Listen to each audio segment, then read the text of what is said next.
There is no way Katie Luckcraft could have gone to cheering practice when she was sick. I would want to stay home on the weekends and not go to my cheer competitions or that kind of thing. Over 2 years, Katie missed 100 days of school. I would wake up in the morning and be like, I don't think I can make it today. I'm just gonna stay in bed. On the days she did go to school, it was tough to make it through the day. She was dizzy and faint all the time. She would have hot and cold sweats.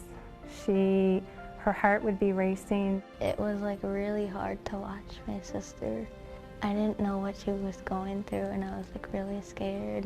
One of my doctors explained it as walking wounded. I look fine, but I'm not fine inside. And a lot of people pushed me and said, oh, she's depressed, or your daughter's just going through something. Katie's mom, Terry, knew her daughter was not just going through something. Her search for help took them to Mayo Clinic, where a multidisciplinary team of experts led by pediatrician Dr. Phil Fisher cared for Katie.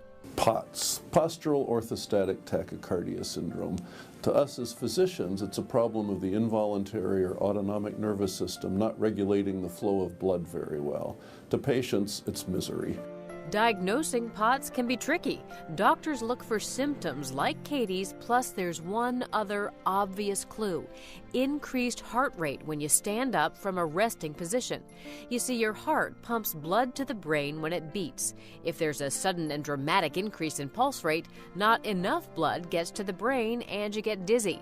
So the increase in pulse and dizziness upon standing are keys for diagnosis. The first thing most important for physicians, nurse practitioners seeing these patients, is to listen and understand them, to realize this is a real problem. These kids are not just making it up. It's not all in their heads. They're not crazy. As Katie learned, many people and even doctors still don't understand that POTS exists.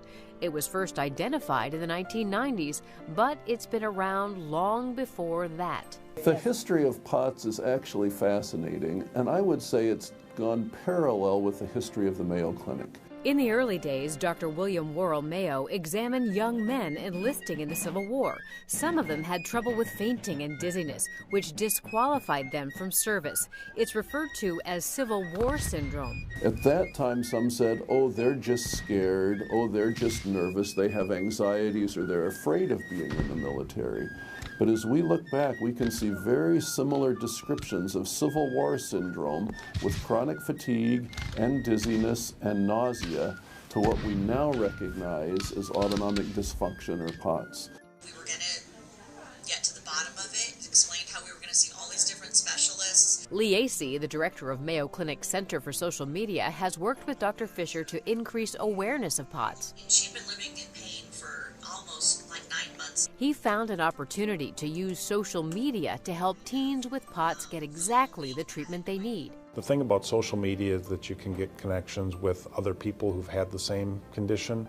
You can also make the expertise of physicians like Dr. Fisher available as a resource for those who are looking for information, who are desperately searching for information. People like this mom of a teen with POTS who saw a Mayo Clinic video about it on the internet. She then contacted Lee, who connected her with Dr. Fisher. Lee then helped that family spread the word about POTS via Mayo Clinic Sharing Mayo Clinic blog and Mayo's YouTube channel. Dr. Fisher is still telling that this has played a role in an awful lot of patients coming to see him. Recovery from POTS takes time, sometimes years. Treatment includes drinking lots of water and eating salty foods to bolster blood vessels, some medications, and exercise. With help, almost all kids with POTS will get better.